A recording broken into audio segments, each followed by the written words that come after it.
Pois é com muita alegria que eu agora vou conversar com essa figura extraordinária do professor Roberto Mangabeira Unger.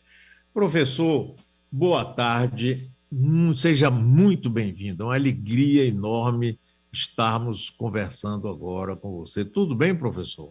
Tudo bem, muito obrigado pela oportunidade de conversar. Professor, existe uma curiosidade aqui, porque seu avô materno, o grande Otávio Mangabeira, quem eu conheci pessoalmente, tive essa honra, foi uma figura marcante aqui na história do Brasil, da Bahia e do Brasil. Além disso, dois tios seus, tios avós, né? Francisco e João Mangabeira também foram personalidades importantes. As pessoas ficam assim perguntando: o professor Mangabeira é neto de Otávio Mangabeira e o Unger vem da onde? Como é que é essa história aí, professor?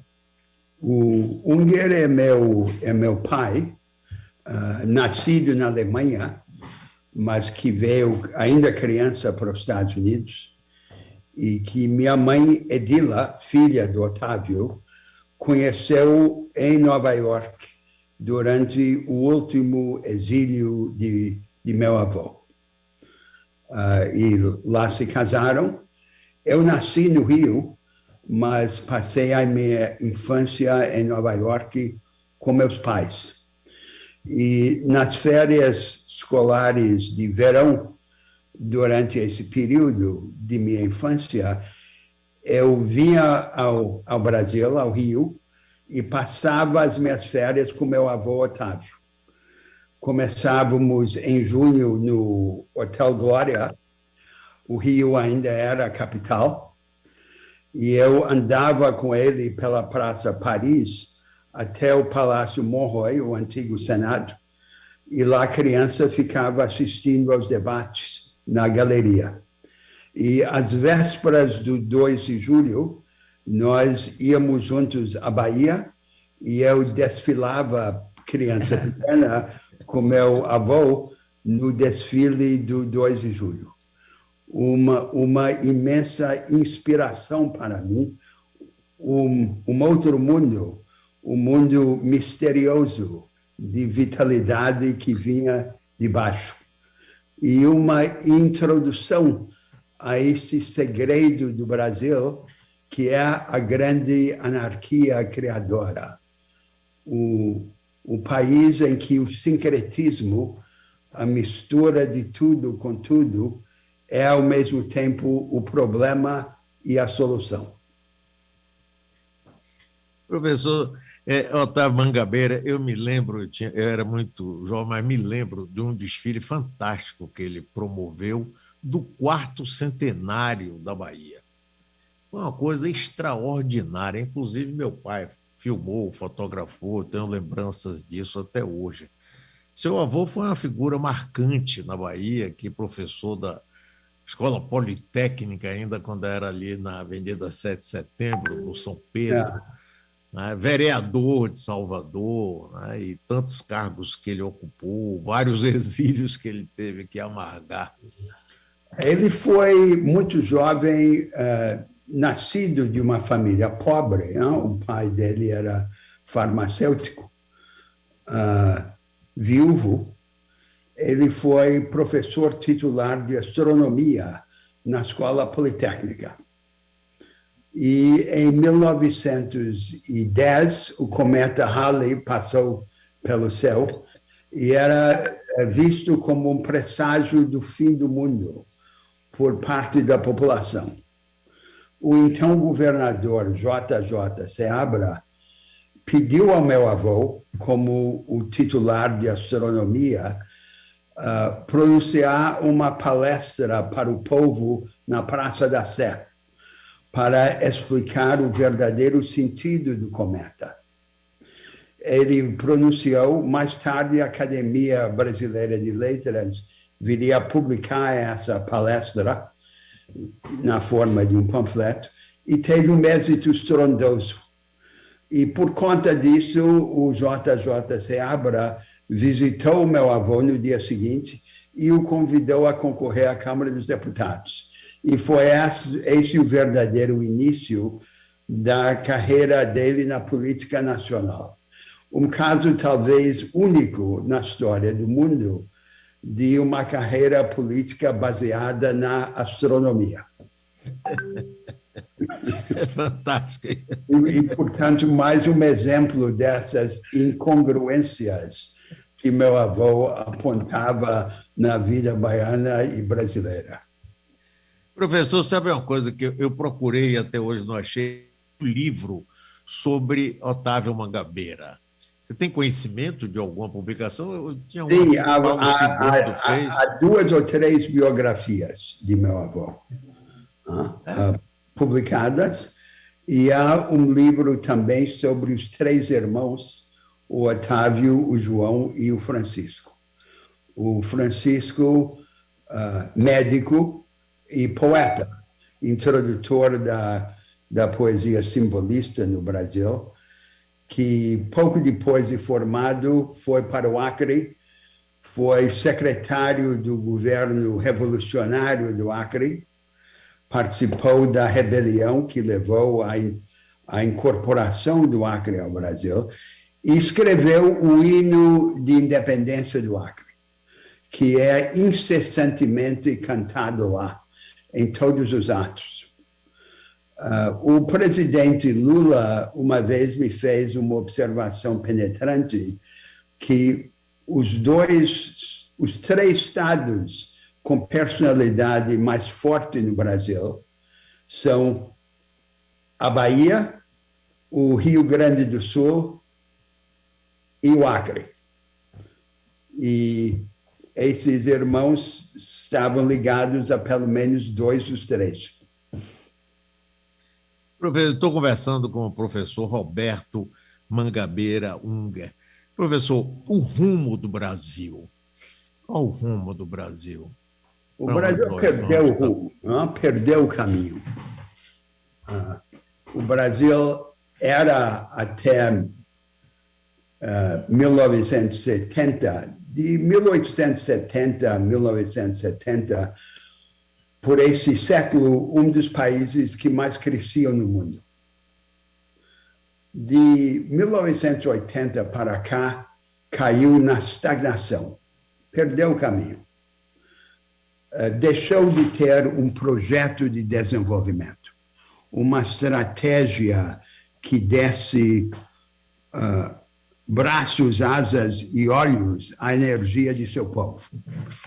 E tivemos, durante esse período todo, uma pseudo-estratégia, com 2 elementos. Um elemento era acertar as contas do governo para atrair a confiança financeira e, por meio dela, o investimento. Isso nunca funcionou em qualquer lugar no mundo.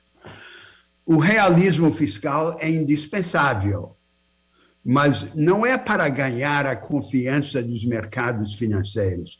É pela razão oposta, para que o Brasil e seu governo não tenham de ficar de joelhos diante dos mercados financeiros e possam ousar na construção de um projeto rebelde de desenvolvimento nacional. E o segundo elemento foi distribuir as sobras aos pobres por meio de programas de transferência. É o que eu chamo o pobrismo. É necessário ajudar os nossos concidadãos pobres para soerguê-los. Mas uma coisa é uma ajuda como elemento dentro de um projeto de construção nacional, e outra coisa é ajuda a preocupar o vazio do projeto inexistente, que é o que nós tivemos. Agora, o governo Bolsonaro, de alguma maneira, continua esse anteprojeto dos governos tucanos e petistas. É uma forma caricatural, tosca, grosseira, canhestra da mesma coisa. De um lado tem o Guedes fazendo média para os financistas e, de outro lado, o auxílio emergencial de Araque, de ocasião, necessário, mas tomando o lugar da estratégia que não temos. Portanto, perdidos. E nós agora temos de construir um projeto. Temos que sair dessa.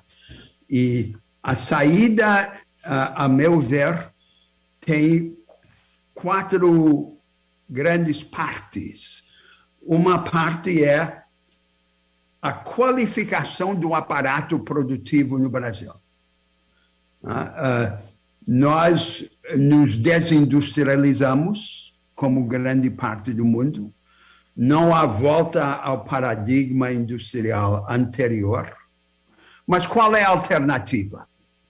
A alternativa seria a nova vanguarda produtiva que nós chamamos a economia do conhecimento, densa em tecnologia e vocacionada para inovação permanente. Onde ela existe no mundo, ela existe na forma de um conjunto de franjas excludentes, ilhas que excluem a grande maioria das empresas e dos trabalhadores. Nós teríamos de construir uma forma inclusiva, includente dessa nova vanguarda produtiva, por etapas, por partes. Esse é o primeiro eixo. O segundo eixo é capacitar o povo brasileiro. Ter uma educação analítica e capacitadora, tanto geral como técnica, que nos prepare para essa nova fase da vida nacional. O terceiro eixo é a tradução desse projeto em estratégias para as grandes regiões do país.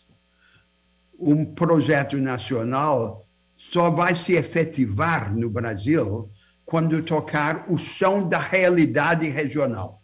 E isso, por sua vez, exige a cooperação federativa, a reinvenção da federação, um federalismo experimentalista e cooperativo, que associe os 3 níveis do sistema federativo, federal, estadual e municipal, e que, no horizontal, promova a cooperação entre os estados e os municípios, inclusive pelo mecanismo dos consórcios que eu propus aos governadores e que já começou a virar realidade no Brasil.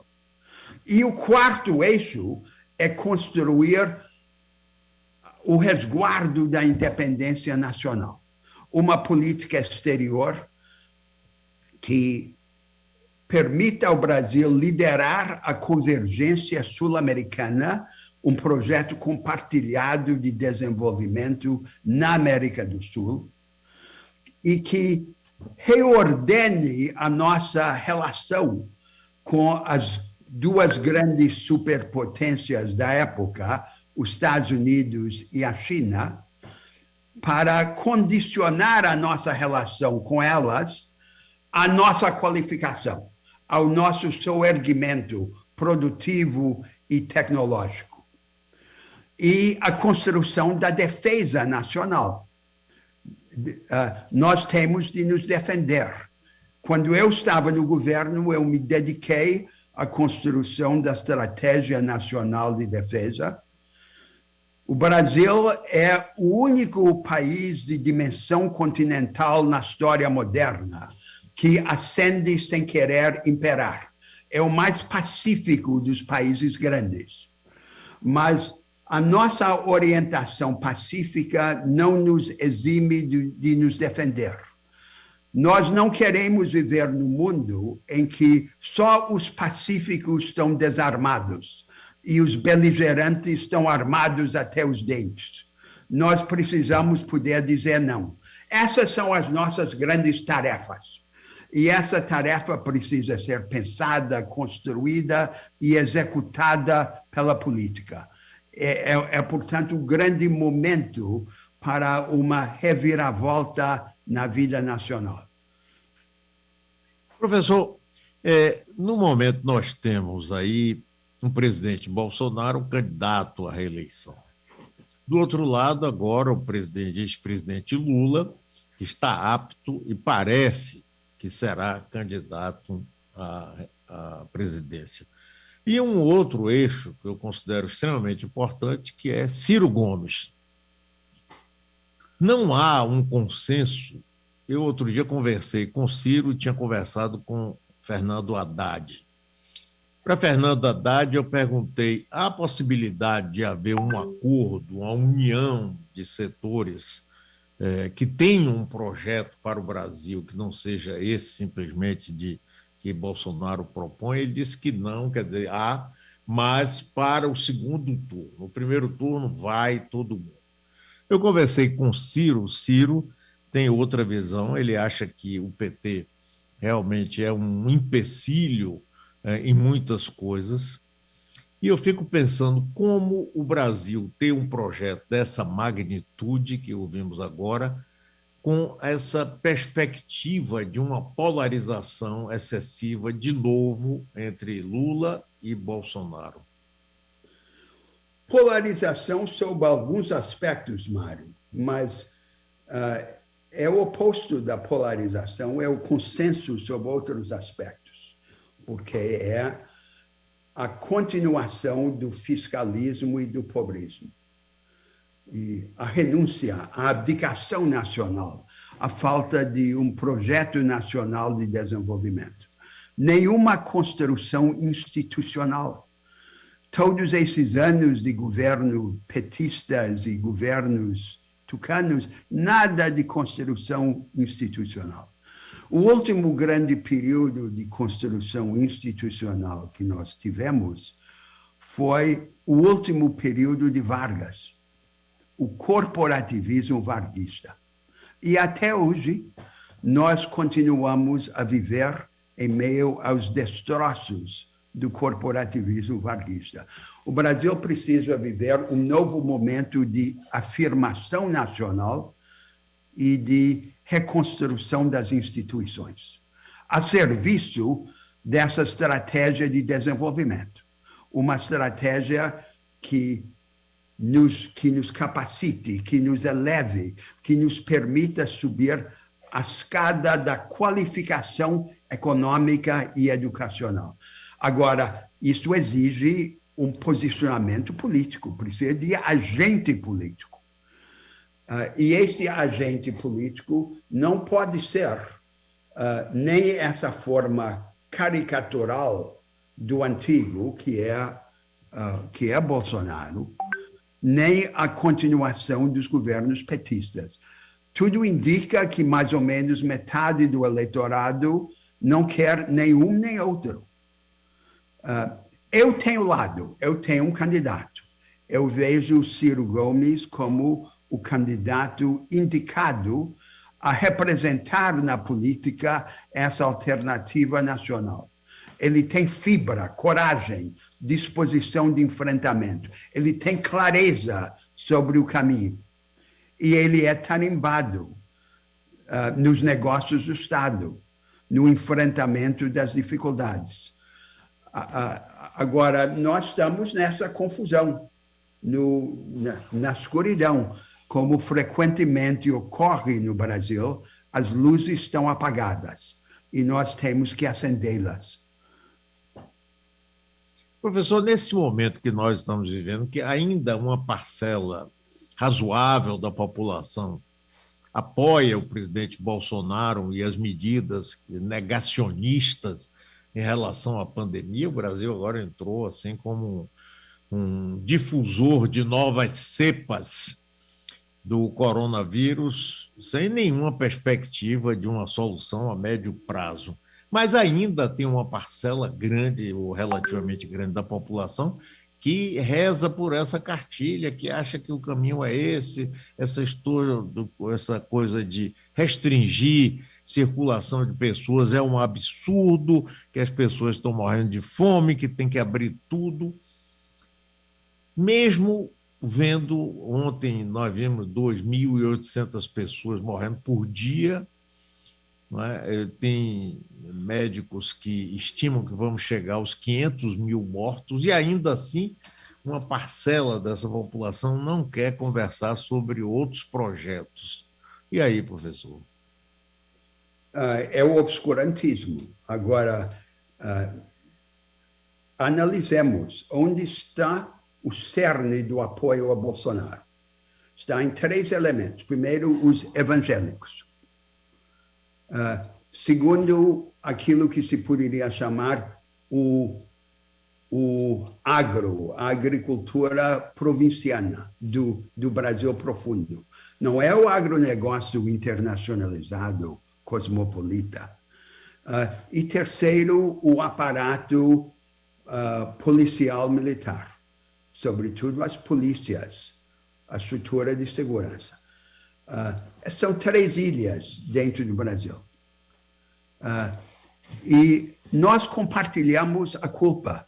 Eles são nossos irmãos. Nós temos que compreendê-los e buscá-los.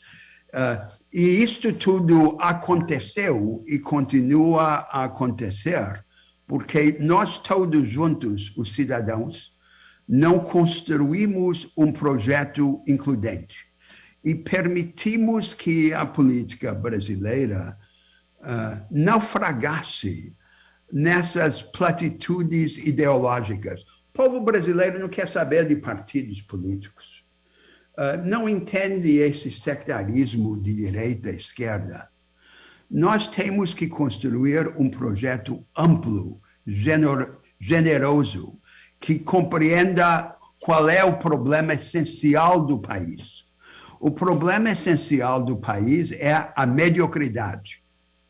É que nós estamos afundando num pântano de mediocridade. Desqualificados. Há essa energia humana toda no Brasil e ela está desequipada. Esse é o problema. E nós só vamos enfrentar com eficácia a desigualdade em meio a uma onda para superar a mediocridade.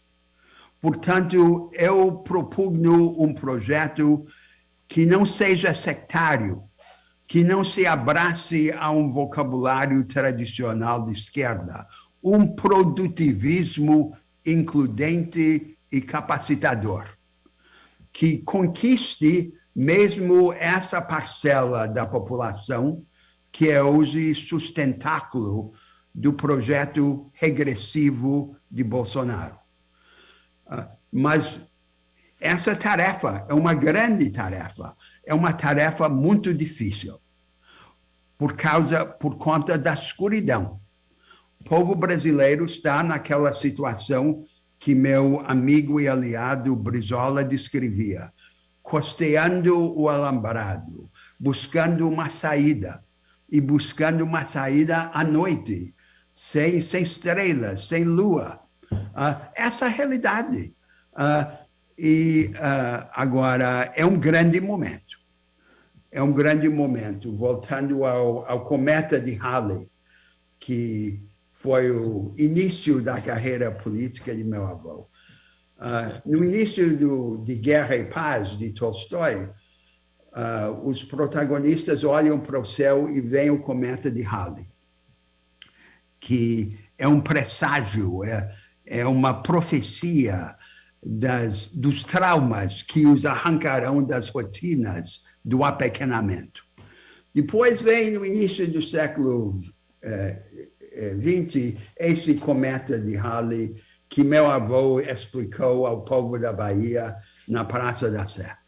Agora nós temos outro cometa de Halley na forma dessa pandemia e dos imensos sofrimentos que ela impõe ao povo brasileiro. Mas é a cunha do destino que também nos pode acordar para tomarmos posse de nós mesmos e compreendermos a nossa grande vocação nacional. O Brasil é muito especial no mundo. Nós temos a possibilidade de ajudar a trazer luz e alento para a humanidade. Se compreendermos o nosso problema essencial e se passarmos a construir generosa e audaciosamente. É o momento para isso. Professor, Você falou aí de 3 estados que tiveram uma relevância na história do Brasil: o Acre, a Bahia e o Rio Grande do Sul. Três Nesse estados de momento, personalidade forte, né? isso, Que tem consciência de sua originalidade e, portanto, uma disposição de rebeldia. a Bahia teria um papel também especial nesse Sim, momento? sim, eu acho que no econômico, no político e no cultural. Na economia, a Bahia pode e deve apostar na inteligência. Então, nós temos na Bahia o Mato Piba, no oeste baiano, que, na sua forma atual, exemplifica o paradigma agropecuário estabelecido, monocultura da soja, pecuária extensiva. Lá nós podemos começar a construir um novo paradigma, com diversificação de lavouras perenes, intensificação da pecuária e industrialização dos produtos agropecuários. No sudeste baiano, na região do Cacau, a mesma coisa. O avanço para a agricultura de precisão científica. No meio do estado, a agricultura irrigada, em que o grande problema é o problema institucional, de organizar a relação entre os agentes privados, entre os privados e os públicos, entre os entes federados. No litoral, complexo petrolífero, construir em volta toda uma cadeia de formas de beneficiamento e, dentro do Estado, uma rede de cidades médias para buscar seus nichos produtivos. Quer dizer, isto não é nenhum milagre. Este é um processo de elevação progressiva, aproveitando a matéria-prima da Bahia, que é a grande variedade de seus recursos físicos e humanos, que tem agora de ser casados com a inteligência. E é claro que isso exige uma base educacional, a partir do ensino médio e das escolas técnicas. O Centro de Manufatura Avançada em Salvador é a escola técnica mais vanguardista do país. O que eu estou pregando é que a Bahia exemplifique esse produtivismo qualificado e qualificador para o país. Na política, a Bahia pode e deve voltar a ser um dos grandes estados políticos e ajudar a sinalizar caminho para o país. Os 3 grandes estados do Sudeste, São Paulo, Minas e o Rio, estão cada um deles, por razões diferentes, ensemismados, voltados a seus próprios problemas. A Bahia, pelo exemplo e pela doutrina, pode ajudar a encaminhar soluções para os problemas nacionais. E na cultura, a Bahia é especialíssima, porque é o lugar privilegiado no país onde a cultura popular se pode encontrar com a alta cultura. Essa vitalidade telúrica da terra, essa energia misteriosa que vem de baixo, se encontrar com a alta cultura. O espontaneísmo inculto virá flexibilidade preparada. Nós temos exemplos disso na cultura baiana, como Caetano Veloso ou Gilberto Gil. Mas é algo que se espraia pela Bahia toda. E essa afirmação de originalidade na nossa identidade coletiva é a base cultural para o avanço econômico e político. É assim que eu estou imaginando a Bahia. A Bahia jogando a favor da alternativa brasileira. Professor, fale um pouco sobre o seu conceito de democracia radical. Então, todas as democracias que existem no mundo são democracias falhas, fracas. Elas todas são construídas de maneira a fazer com que a mudança dependa da crise. Sem crises não há mudanças. Elas mantêm o povo num nível baixo de engajamento na vida política, elas perpetuam os impasses e elas tratam a relação entre a ação do governo central e a ação das partes do país, dos entes federados, como se fossem opostas. Nós precisamos de um outro tipo de democracia. Uma democracia de alta energia que diminua essa dependência da crise como condição da mudança, organizando acertos que elevem o nível de participação política popular na política, por exemplo, pelo financiamento público das campanhas eleitorais, pelo acesso ampliado aos meios de comunicação em massa em favor dos partidos políticos e dos movimentos sociais. Mecanismos constitucionais para resolver os impasses rapidamente, por exemplo, por meio de eleições antecipadas, que cada um dos dois poderes políticos poderia convocar quando houver um impasse. E a reinvenção do federalismo, quer dizer, combinar a possibilidade de ação central forte com divergências dentro da federação, permitir que partes do país tomem caminhos diferentes e construam modelos alternativos do futuro nacional. Agora, isso não é para agora, Mário. Essa é uma outra etapa para o futuro. Nenhum país reorganiza o seu Estado e sua política para só depois decidir o que fazer com o Estado e a política reorientados. A reorganização do Estado e da política só ocorre quando precisa ocorrer, para permitir que o país respire, para permitir que o país caminhe. Eu creio que nessa agenda de aprofundamento da política brasileira, o primeiríssimo passo é dar vida à federação. E dar vida à federação por meio do federalismo cooperativo e experimentalista. Já está ocorrendo. Os governadores nas grandes regiões do país já estão trabalhando juntos por meio dos consórcios. É assim que eu imagino. Agora, voltando ao tema central da nossa conversa, o Brasil agora precisa de um projeto forte. Não precisa de açúcar. Não basta dourar a pílula.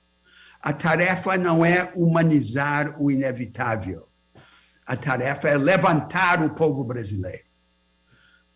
E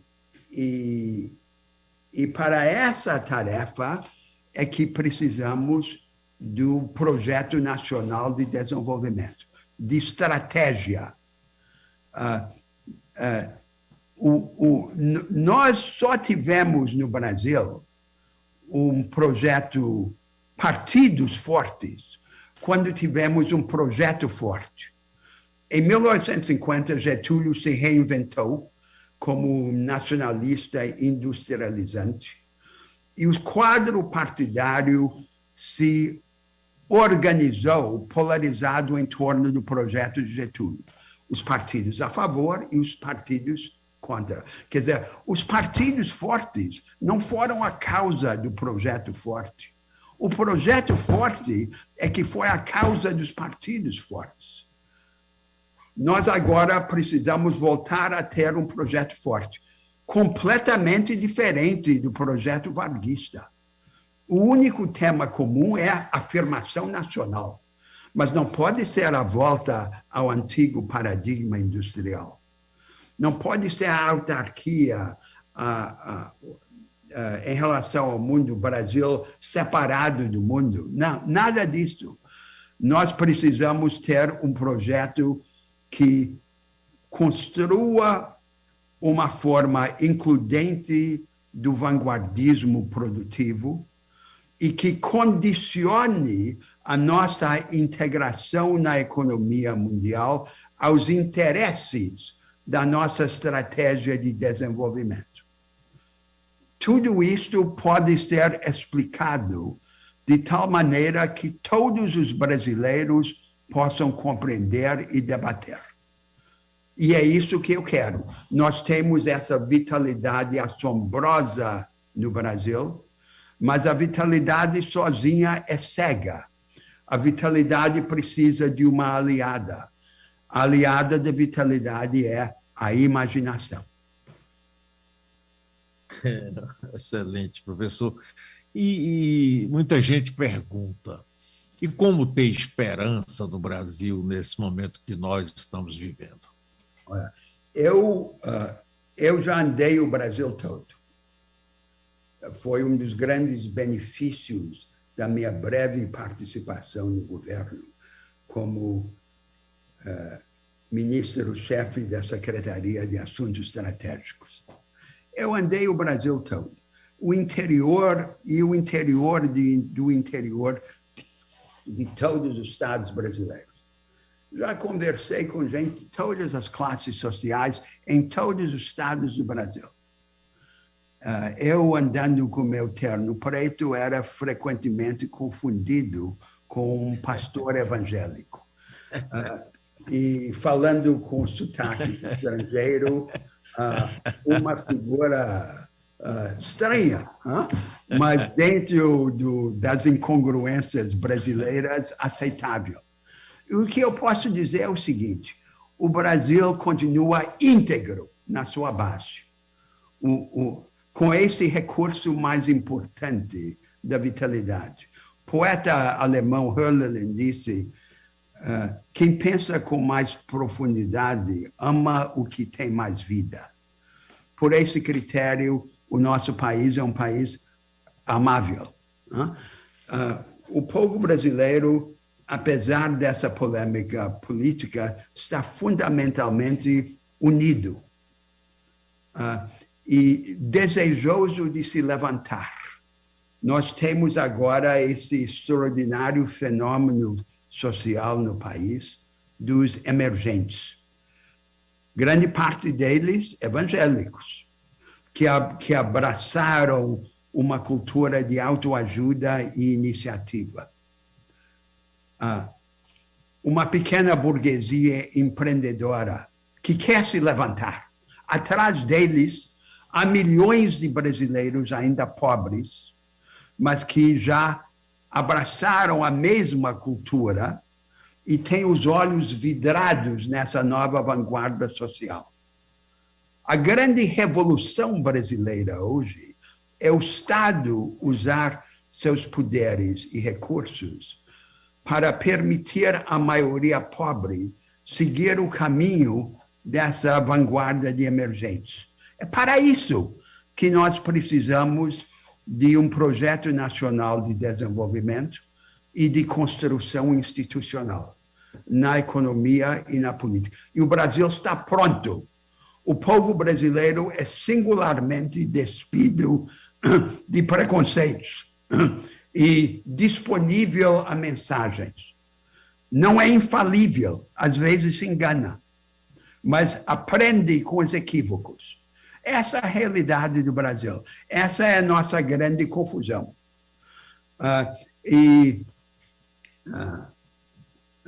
Eu não quero suprimir essa anarquia criadora. Eu quero vê-la mais fértil, mais ordenada, sem ser suprimida. Esse é o sentido, esse é o rumo. E nós temos de começar de baixo. Nós temos de ir ao encontro do Brasil tal como ele é, sem preconceitos, sem a priores, e pouco a pouco começar a fornecer os instrumentos educativos e econômicos desse soerguimento. Essa é uma tarefa que nos unificará. E é a prática dessa tarefa que nos dará esperança. Porque eu sempre digo, eu insisto, que a esperança é mais a consequência do que a causa da ação. Ninguém precisa ser esperançoso para atuar.